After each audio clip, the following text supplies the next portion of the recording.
Genesis 11.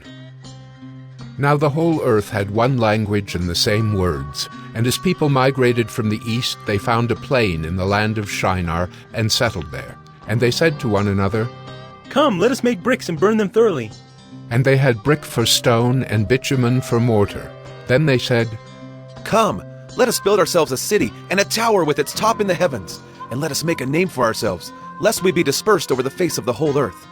And the Lord came down to see the city and the tower which the children of man had built.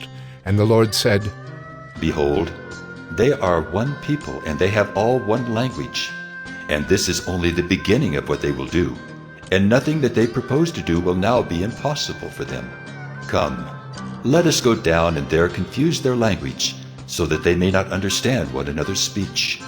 So the Lord dispersed them from there over the face of all the earth, and they left off building the city. Therefore its name was called Babel, because there the Lord confused the language of all the earth. And from there the Lord dispersed them over the face of all the earth.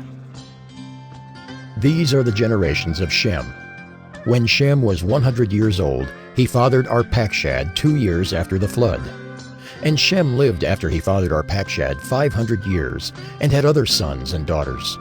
When Arpachshad had lived 35 years, he fathered Shelah. And Arpachshad lived after he fathered Shelah 403 years, and had other sons and daughters. When Shelah had lived 30 years, he fathered Eber. And Shelah lived after he fathered Eber 403 years, and had other sons and daughters. When Eber had lived 34 years, he fathered Peleg.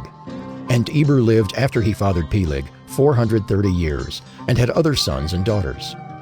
When Peleg had lived 30 years, he fathered Reu.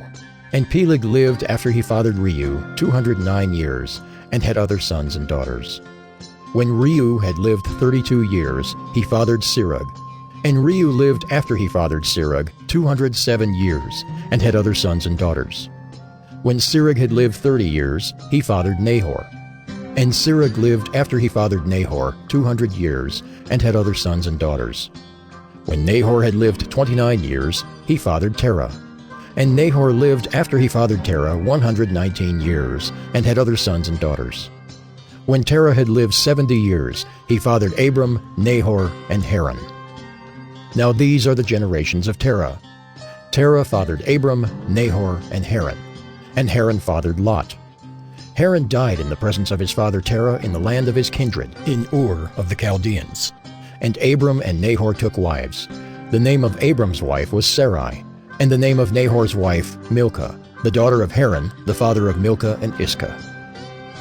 Now Sarai was barren, she had no child. Terah took Abram his son, and Lot the son of Haran, his grandson, and Sarai his daughter-in-law, his son Abram's wife, and they went forth together from Ur of the Chaldeans to go into the land of Canaan. But when they came to Haran, they settled there. The days of Terah were 205 years, and Terah died in Haran.